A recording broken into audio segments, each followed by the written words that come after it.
Buenas tardes, soy la doctora Mari Carmen Andrade, soy internista y geriatra de la clínica alemana y miembro del directorio de la Sociedad de Geriatría y Gerontología de Chile. Y el tema que les voy a presentar hoy día es delirium. Hoy día vamos a ver qué es el delirium, cómo diagnosticarlo, cuál es su frecuencia, qué consecuencias produce, cuáles son sus factores predisponentes, los factores precipitantes, cómo se previene y cómo se trata. Primero quiero que miren esta imagen y quiero que se imaginen cómo habrá estado este paciente. No sé si a alguno de los que está acá se le ocurre cómo habrá estado, estará orientado, habrá estado... Probablemente estaba desorientado, ¿cierto? Es muy probable que haya estado agitado y que por eso hayan decidido contenerlo. Lamentablemente la contención física, mecánica, es algo a lo que se recurre en forma bastante habitual en los hospitales en Chile, a pesar de que está muy demostrado en la literatura que no sirve y que empeora el delirium. Y ojalá no tuviéramos que llegar a esto. Pero en el fondo esta es una imagen que vemos de manera frecuente en hospitales, en pacientes que están deliriosos, ¿cierto? Y basado en esto podemos pensar entonces algunas características del delirium. El delirium es un cuadro que se caracteriza por un cambio en el estado mental, de comienzo agudo y curso fluctuante, en el que la atención está alterada, con pensamiento desorganizado.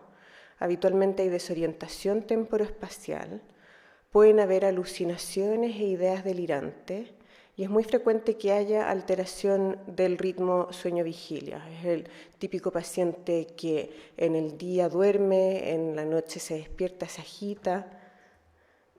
Ahora, existen tres tipos de delirium, y esto es algo muy importante porque solamente un 25% de los delirium son los hiperactivos, que habitualmente son los que diagnosticamos, ¿cierto? Ese paciente que está hiperalerta, que está sensible a su entorno, que se agita, que está irritable, que trata de bajarse de la cama, que dice que se quiere ir. Y un 50% es hipoactivo, que son pacientes que están somnolientos en el día, son pacientes que no molestan, y este delirium se ha visto que es uno de los que tiene peor pronóstico, probablemente porque debe ser de los más subdiagnosticados y habitualmente tiene comorbilidades más graves que están subyacentes. Y un 25% de los delirium son mixtos. Ahora, ¿cómo hacemos el diagnóstico? Lo más importante es que el diagnóstico del delirium es clínico. No necesitamos ningún examen especializado, nosotros no necesitamos una imagen, y eso quiero recalcarlo porque es muy frecuente que pacientes lleguen al servicio de urgencia, tienen delirium y se ganan un escáner o una resonancia solo por tener el delirium, ¿de acuerdo? Para hacer el diagnóstico nosotros necesitamos ciertos criterios que son estos, ¿de acuerdo?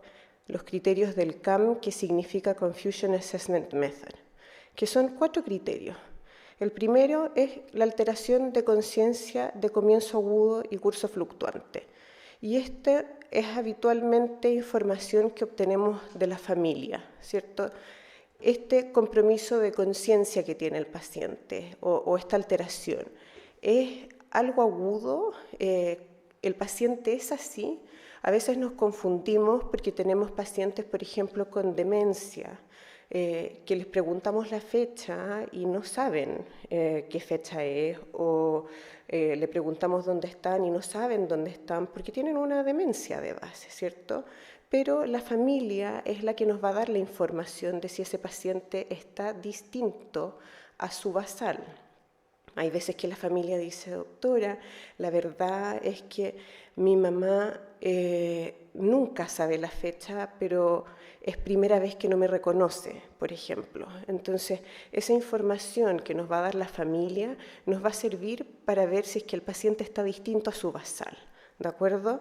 La fluctuación se refiere a que el paciente tiene cambios a lo largo del día, que habitualmente es en el transcurso de horas. Un paciente puede estar bien en la mañana y más orientado, y en la tarde más perdido, y eso es la fluctuación que habitualmente la familia la nota muy bien, y el que nos puede reportar esta fluctuación de manera muy clara es la enfermera, que habitualmente es el que está más en contacto con el paciente. La inatención la podemos medir pidiéndole al paciente que invierta series. Le podemos pedir que nos diga los días de la semana, de atrás para adelante, o los meses del año. Estas pruebas de atención debiera poderlo hacer un paciente con deterioro cognitivo, incluso moderado, ¿de acuerdo? O podemos pedirle que nos inviertan, por ejemplo, 3 números. Ustedes les dan 3 números, 3, 7, 2, y les piden que los digan al revés, ¿de acuerdo? Pero si ustedes hacen esa serie de números, es importante que hagan una pausa de 1 segundo entre uno y otro número. Ahora, la alteración del pensamiento la van a evaluar viendo si el paciente está orientado, pero además si es que el paciente da una historia coherente. Y esto lo evaluamos conversando con el paciente. Uno no puede hacer un CAM simplemente preguntándole, ¿sabe dónde está? Dígame los días de la semana al revés. Necesitamos conversar al menos 1 o 2 minutos con ese paciente para ver si el paciente está dando una historia coherente, es capaz de seguir la conversación de manera correcta. Y habitualmente con eso nosotros nos damos cuenta si el paciente efectivamente está con el pensamiento desorganizado o no. Y lo cuarto es el nivel de conciencia, si el paciente está hiperalerta, letárgico, en sopor o coma. ¿Ya? Para que un CAM sea positivo, tiene que tener siempre los primeros 2 criterios, comienzo agudo y curso fluctuante, más inatención, más 3 o 4. Con eso tenemos un CAM positivo. Ahora, ¿qué tan frecuente es el delirium? Es la complicación más frecuente en adultos mayores hospitalizados. Llega hasta un 56% durante las hospitalizaciones médicas. En promedio es de alrededor de un 30% en hospitalizaciones médicas, hasta un 50% en pacientes sometidos a cirugías vasculares o de cadera. Por eso, si ustedes habrán visto que existen muchos equipos de ortogeriatría en los que se ven en conjunto los pacientes fracturados de cadera junto con los geriatras. Uno de los motivos es la prevención del delirium. Llega hasta 87% en unidades de paciente crítica. Y existen pacientes que llegan ya al servicio de urgencia con el delirium instalado, y se ha visto que menos de un 20% de esos pacientes se diagnostican. O sea, en realidad, además el delirium es muy subdiagnosticado. Ahora, esto ojalá se lo graben, porque en realidad poco sabemos del delirium, pero además poco sabemos además de lo importante que es. El delirium tiene eventos adversos que son gravísimos, ¿de acuerdo? Aumenta la morbilidad y las complicaciones hospitalarias, las caídas, las úlceras por presión, aumenta los días de hospitalización y, por supuesto, asociado a esto los costos económicos. Aumenta la institucionalización, y esto habitualmente es porque cuando una persona ve a su familiar con delirium, se angustia. O sea, tú ves a una persona que está desorientada, que a veces alucina, que quiere bajarse de la cama o que está agresiva. Muchas veces es un matrimonio ya adulto mayor, y me ha pasado que, por ejemplo, la señora no quiere hacerse cargo. Dice, doctora, yo no soy capaz de llevármelo a la casa. ¿Cómo voy a hacerme cargo yo sola ahora de mi marido? Y a pesar de que uno les explique que esto es algo que va a revertir, en el fondo les da temor. Entonces, se ha visto que muchas veces el delirium además lleva a la institucionalización. El delirium además aumenta el deterioro cognitivo y el deterioro funcional. Pero lo más importante de todo es que se ha mostrado que el delirium aumenta además la mortalidad tanto intrahospitalaria como al alta. Este es un estudio que hizo la doctora Carrasco en la Universidad Católica y un seguimiento de pacientes que desarrollaron delirium. 35% de los pacientes hospitalizados en servicios de medicina intermedio desarrollaron delirium y se evaluó la mortalidad después al año de los pacientes de la corte con y sin delirium. Y es bien impresionante cómo se separan las curvas. Hubo un 35% de mortalidad en la corte con delirium versus un 13% sin delirium. Y lo interesante de esto es que uno, claro, dice, bueno, sí, los pacientes con delirium son mayores, con más demencia, funcionalmente peor, obvio que se van a morir más, pero lo interesante es que si es que uno corrige por esas variables, los pacientes siguen muriéndose más por tener delirium. Entonces es algo que tenemos que considerar, ¿de acuerdo? ¿Cuál es la fisiopatología? Existen varias teorías. Lo más importante es saber que no existe una lesión estructural, así que una vez más insisto que no es necesario que le hagan escáner obligatoriamente a estos pacientes si no hay una focalización neurológica, sino que es un desbalance de neurotransmisores. ¿De cuál es lo que más se ha visto? Un déficit colinérgico, un aumento dopaminérgico, y hay otras teorías de inflamación que podría haber aumento de citoquina y cambio serotoninérgico. Ahora, de los dos primeros, bueno, uno espera que habiendo un déficit colinérgico, obviamente los fármacos que tienen efecto anticolinérgico van a empeorar el delirium, y eso es algo importante, que son fármacos que debemos evitar en estos pacientes. Y el aumento dopaminérgico es importante porque este es el lugar donde actúan además los antipsicóticos. Los antipsicóticos actúan sobre receptores dopaminérgicos, bloquean receptores dopaminérgicos. ¿Cuáles son los factores de riesgo o factores predisponentes de delirium? Los factores predisponentes son la edad, sobre 65 años, tener demencia, antecedentes de delirium previo, el deterioro funcional, tener una enfermedad severa, comorbilidades, problemas visuales, hipoacusia, polifarmacia, abuso de alcohol, malnutrición e insuficiencia renal. Y acá quisiera destacar el tener el antecedente de delirium previo, porque yo les diría que probablemente menos de un 30% de los pacientes que tienen delirium no solo no se les hace el diagnóstico, sino que además cuando se les hace el diagnóstico no queda consignado en la ficha clínica. Y este es un antecedente muy importante, porque si un paciente hizo un delirium, la posibilidad de que vuelva a repetirlo en una hospitalización posterior es altísima. Entonces este es un antecedente que debiera quedar siempre consignado y que ustedes además debieran preguntar dirigidamente a la familia. Ahora, ¿cuáles son los factores precipitantes? Esta es una mnemotecnia que es deliriums, ¿ya? La D es de drogas, que les voy a mostrar cuáles son los fármacos más productores de delirium. Y les recalco esta D de drogas porque un 30% de los deliriums son producidos por fármacos. La E es de electrolitos y causas metabólicas, como alteraciones del sodio, de glicemia. La L de lack of drugs, o control que se refiere al control del dolor, o falta de fármacos como las benzodiazepinas, por ejemplo. La I de infección, la R de reducción de apoyos sensoriales y movilidad, la I de intracraneal e ictal, y acá esta I corresponde más o menos a un 15% de los delirium, y por lo tanto en este caso, si es que nosotros efectivamente tenemos focalización neurológica y algo que nos haga sospechar, podríamos pedir una imagen, ¿cierto?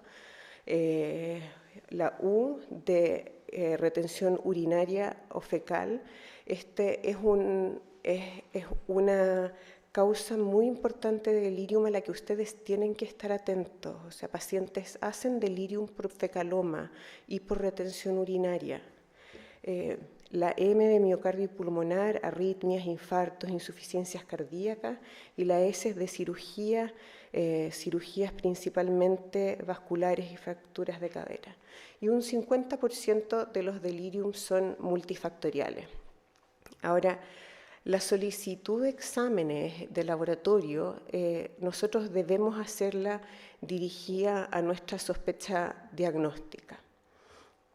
Como les dije, un 30% de los deliriums son producidos por droga y por lo tanto, cada vez que ustedes tengan un paciente con delirium, lo primero que tienen que hacer es revisar su ficha y ver qué fármacos tomaron e insistirle a la familia en preguntarle si es que tomó algo nuevo. La otra vez me llamó la hija, una paciente, y me dijo, ¿sabes qué? Mi mamá anoche se levantó, se desorientó, está con alucinaciones, no sé qué tiene. ¿Y qué le pasó? No, está resfriada, la señora está con un deterioro cognitivo leve, me llamó la atención. Insistía en que no le había dado nada, le dije, por favor, pregúntale a tus hermanas. Finalmente le habían dado uno de estos Trioval Noche, que tienen clorfenamina, ¿de acuerdo?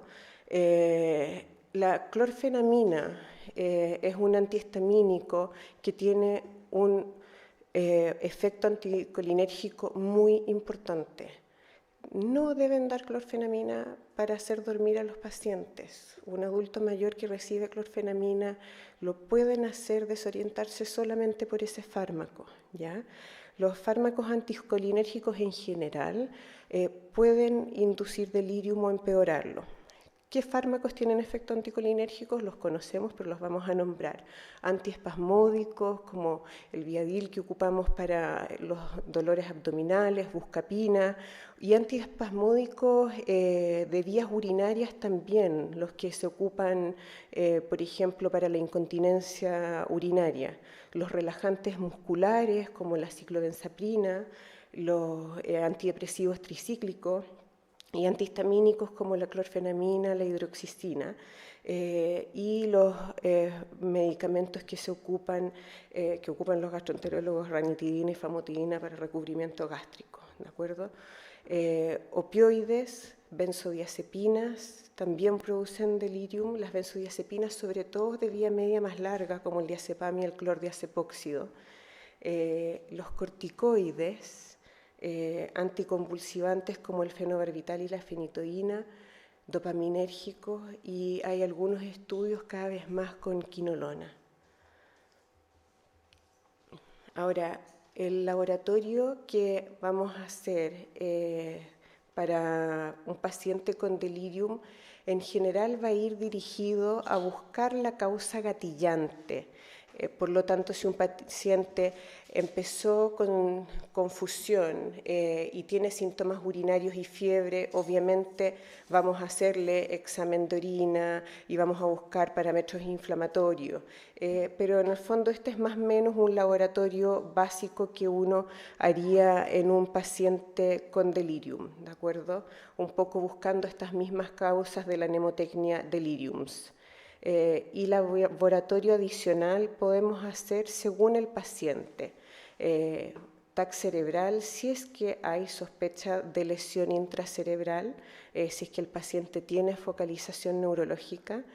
El electroencefalograma en realidad no se hace de rutina, es algo que sí tenemos que estar atentos porque efectivamente se ha visto que pacientes en los que no se encuentra la causa del delirium, alrededor de un 30% de esos pacientes pueden tener un estatus no convulsivo. Por lo tanto, si es que ustedes efectivamente ya descartaron todas las causas de delirium, a pesar de que el paciente no haya convulsionado, debieran tener un electroencefalograma. Y punción lumbar si es que hay signos meningios o hay sospecha de encefalitis, ¿cierto?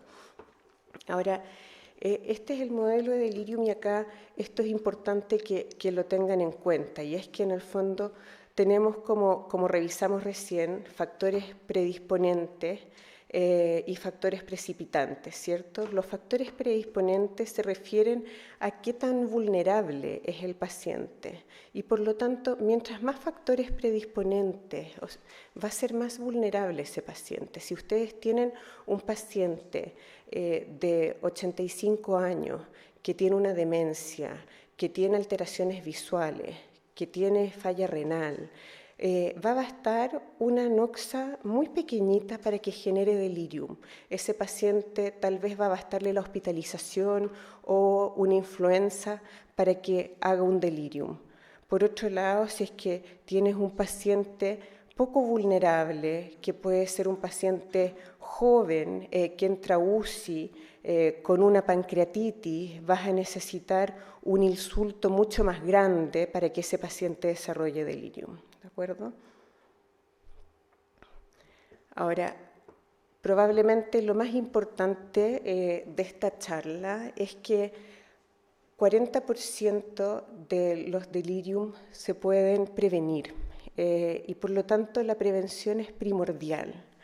Entonces, si vamos en el fondo viendo cosas importantes que hemos visto en la charla, vemos que el delirium, por un lado, tiene consecuencias graves, que puede incluso matar, porque aumenta la mortalidad, pero por otro lado tenemos que lo podemos prevenir, ¿cierto? Y las medidas de prevención además son bastante sencillas. Las medidas de prevención de este programa HELP, que ustedes si lo buscan en internet, está creado por la doctora Sharon Inouye, tiene estos puntos: la orientación repetitiva, o sea, decirle al paciente dónde está, el uso de lentes y audífonos si el paciente tiene alteraciones auditivas o visuales, que durante la hospitalización los ocupe, evitar la inmovilidad, es decir, levantar precozmente a ese paciente, vigilar el tránsito intestinal y la diuresis, que el paciente no les haga retención urinaria ni fecaloma durante la hospitalización, mantener la hidratación y la nutrición adecuados y respetar los ciclos de sueño. Ahora, esto que parece tan sencillo en realidad no lo es tanto. Implica todo un equipo funcionando y atento al paciente. Respetar los ciclos de sueño, que pareciera ser algo súper lógico y de criterio, no necesariamente se hace. Hay pacientes, por ejemplo, que ingresan a las 2 de la mañana y les dejan su ceftriaxona, y dado que la ceftriaxona está indicada cada 24 horas, entonces el paciente le mantuvieron su ceftriaxona a las 2 de la mañana durante toda la hospitalización y nadie se lo cuestiona. O pacientes, por ejemplo, que les dejan nebulizaciones cada 4 horas y resulta que ese paciente ya a los 2 días ya no la necesita cada 4 horas y uno las puede distanciar y nadie se lo cuestiona y se mantiene cada 4 horas. Y así sucesivamente. Entonces, en el fondo, uno tiene que pensar que las indicaciones médicas, uno debiera cuestionárselas, uno debe mirar en qué horario los pacientes están recibiendo los fármacos, debiera pedirle al equipo de enfermería que esté atento también a estas cosas. La movilidad, que también pareciera ser algo sencillo, no lo es. El kinesiólogo no siempre está disponible. Uno debiera pedirle a la familia que nos apoye en esto, al equipo de enfermería que nos apoye en sacar sobre todo vías, sondas nasogástricas, uno como médico estar atento a retirar sondas urinarias cuando ya no son necesarios, en el fondo todas las cosas que eviten, que nos permitan mover al paciente, ¿cierto? Y lo interesante de esto es que en realidad esta intervención multicomponente la creó Sharon Inouye ya el año 99, o sea, ya van a cumplirse 20 años. Uno como que piensa que esto debiera estar súper instaurado en todas partes y nos falta harto todavía, ¿cierto? Con estas intervenciones fue que se demostró una disminución de 40% de la incidencia de delirium. Y se ha seguido demostrando una y otra vez en distintos países, en distintas partes del mundo. Entonces, el manejo del delirium en realidad, lejos, lo más importante es prevenirlo. Entonces, si uno tiene pacientes con factores de riesgo, lo que tenemos que hacer es prevenir. Ahora, si el paciente ya desarrolló delirium, lo que tenemos que hacer es hacer el manejo no farmacológico, que es básicamente el mismo de la prevención, estas mismas medidas que conversamos, estudiar y ver cuáles son las causas gatillantes y tratar esa causa gatillante y eventualmente hacer un tratamiento farmacológico en caso que sea necesario. O sea, si mi paciente está con un delirium agitado que requiere fármacos, en ese caso, solo en ese caso, yo voy a dejar medicamentos. Y en ese caso, ¿qué medicamentos voy a dar? Lejos lo más estudiado es el Aldol. A pesar de ser un antipsicótico típico y antiguo, es un fármaco en realidad que a corto plazo tiene poco riesgo en delirium porque además se ocupa en dosis baja y además por la vía de administración. Lamentablemente tenemos pocas alternativas de otros antipsicóticos vía intravenosa o intramuscular. En realidad, cuando tenemos un paciente que está agitado, es difícil pedirle que se tome algo vía oral. Ahora, algo importante es la dosis. ¿Ya? La ampolla de Aldol tiene 5 miligramos. Por lo tanto, acá no corre, enfermera, póngale la ampolla o póngale media ampolla, ¿de acuerdo? O sea, si estamos hablando de dejarle dosis de Aldol, son 0,5 miligramos que corresponde a 1/10 de la ampolla, ¿de acuerdo? 0,5 a 1 miligramo. Esa es la dosis con la que partimos en un adulto mayor. Y algo que es importante es entender que el Aldol se demora 20 a 30 minutos en actuar. Entonces, cuando un paciente está agitado y ustedes le ponen 1 miligramo de Aldol, el paciente no va a estar menos agitado a los 5 o 10 minutos. El paciente se va a demorar en calmarse. Y mientras ustedes esperan ese tiempo, tiene que haber un manejo no farmacológico, tiene que haber alguien que se presente, tiene que haber alguien que esté haciendo una contención, en el fondo, no farmacológica, hablándole con tranquilidad al paciente y que sea capaz de calmarlo. ¿De acuerdo? Ahora, pasa la mayoría de las veces que la gente se desespera, que llega un montón de personas al paciente que intentan contenerlo, el paciente finalmente se termina agitando más y a los 10 minutos la enfermera ya está desesperada y está preguntando si puede ponerle más Aldol y el paciente muchas veces gana una ampolla y a veces incluso 2. Y así es como hace un año atrás tuvimos un paciente en el hospital que se ganó 2 ampollas de Aldol y tuvo un paro. Entonces, en el fondo, el riesgo del Aldol es que puede producir arritmias graves como torsión de punta, sobre todo vía intravenosa y sobre todo en dosis más altas. Y esto obviamente no es lo mismo en pacientes jóvenes, agitados, con un cuadro de psicosis, pero en un adulto mayor, ustedes con 5 miligramos de Aldol tienen 90% de los receptores saturados. Por lo tanto, si ustedes además le dan más Aldol, simplemente van a hacer que se prolongue más tiempo ese efecto, no van a tener al paciente más tranquilo. ¿De acuerdo? Entonces, en general, si ustedes tienen al paciente agitado, lo que pueden hacer es dejarle 1 miligramo de Aldol, esperan 20 a 30 minutos, si no responden, duplican la dosis, si no responden pueden volver a repetir la dosis dando un máximo de 5 miligramos. Si el paciente a pesar de eso no respondió, ustedes pueden dejar una dosis pequeña, 0,5 miligramos de lorazepam, pero siempre deben evitar las benzodiazepinas porque el paciente habitualmente se confunde más, ¿de acuerdo? Ahora, si ustedes lograron controlar el delirium con Aldol, supónganse que lo controlaron con 3 miligramos, al día siguiente deben dejar la mitad de la dosis por horario, ¿de acuerdo? O sea, si controlaron el delirium con 3 miligramos, al día siguiente deben dejar 1,5 miligramos de aldol vía oral. Pueden ser 0,5 miligramos cada 8 horas, o si el paciente está con alteración del ritmo sueño-vigilia, 0,5 en la mañana y 1 miligramo en la noche. Pero un paciente que tuvo un cuadro de agitación, que necesitó dosis de antipsicóticos en la noche, ustedes no pueden dejarlo sin antipsicóticos al día siguiente, porque obviamente va a volver a repetir el cuadro. Y en la medida que ustedes vayan tratando la causa gatillante, el delirium va a ir mejorando y ustedes van a poder ir bajando dosis.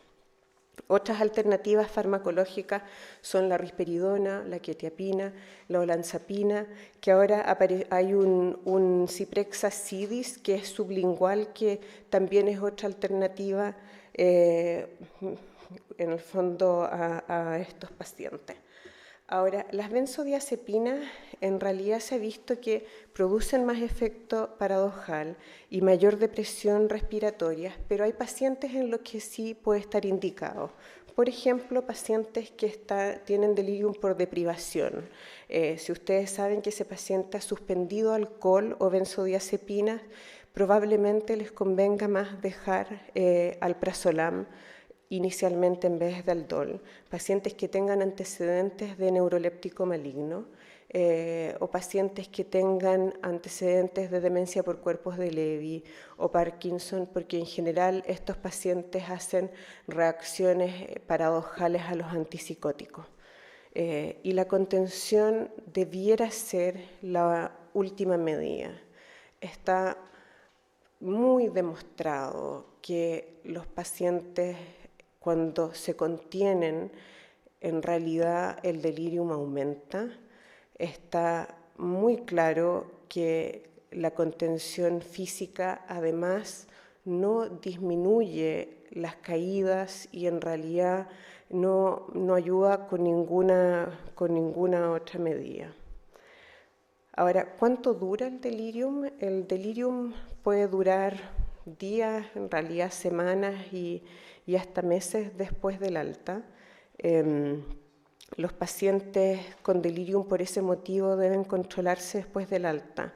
Cuando uno ya tiene pacientes con delirium en los que el delirium se ha mantenido por más tiempo, ahí uno empieza a dudar si el paciente tiene una demencia o no, que no estaba diagnosticada antes, pero es muy importante entender que el delirium puede durar semanas y explicarle esto a la familia, porque muchas veces las familias no quieren llevarse al paciente a la casa porque todavía está confuso y ese paciente siempre va a estar mejor en su casa que en el hospital.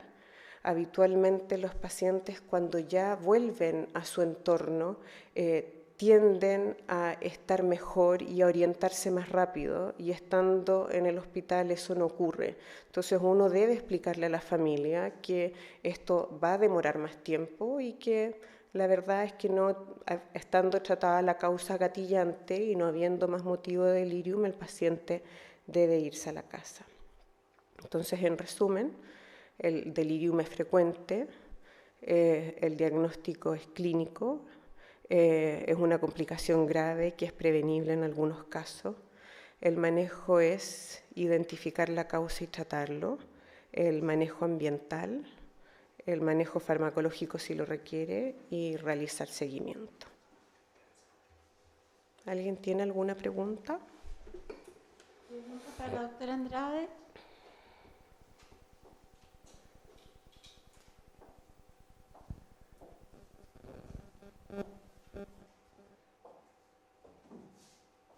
Más o menos, ¿qué porcentaje de los deliriums son producidos por fármacos? Un 30%. Un 30%. Un 30%. Sí. Eso es lo que vemos. Y un 50% son multifactoriales. Así que pasa, en realidad, lo más frecuente es que el paciente tenga una hiponatremia y además un nitrógeno ureico alto. Habitualmente hay más de una causa. Ahora, dentro de las medidas de prevención, HELP, ¿cuál sería como la que tiene mayor importancia? Por ejemplo, el prevenir la inamovilidad. Yo creo que lejos la movilización precoz y probablemente la que más nos cuesta. En realidad cuesta por varias cosas. Cuesta por temor, esto en realidad lo han estudiado afuera, y cuesta porque hay familiares que tienen temor, hay temor del paciente a levantarse, hay temor del doctor a que se levante, o sea, en el fondo es bien impresionante eso, porque en el fondo desde todas las áreas existen temores de que el paciente se pueda levantar, y en realidad está súper demostrado que la movilización precoz es de las cosas que más ayuda. Y dentro de eso, una de las cosas que, como protocolos que existen, es que uno debe revisar diariamente si el paciente requiere o no vía venosa e infusiones de suero, por ejemplo, porque en el fondo, obviamente, tener un suero colgando hace que la persona se mueva menos. Si el paciente efectivamente tiene indicación de estar con una sonda Foley puesta. Y en el fondo ese tipo de cosas son cosas que uno debe revisar diariamente para que permita que el paciente se mueva mejor. Ahora, efectivamente, afuera, además, los pacientes están libres.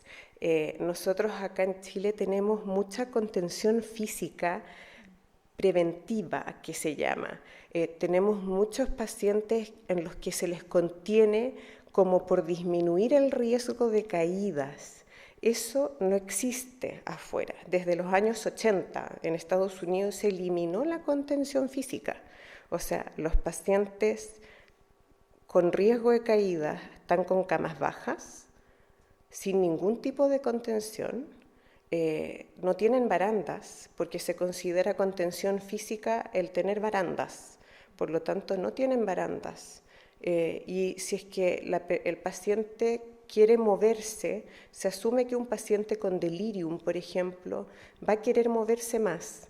Y por lo tanto lo que se hace es que las visitas de enfermería son más frecuentes y a ese paciente se le acompaña para que se mueva si es que se quiere levantar.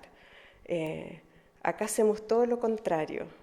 El paciente en el fondo queda fijo a la cama y muchas veces ese paciente no tiene ningún motivo para estar contenido.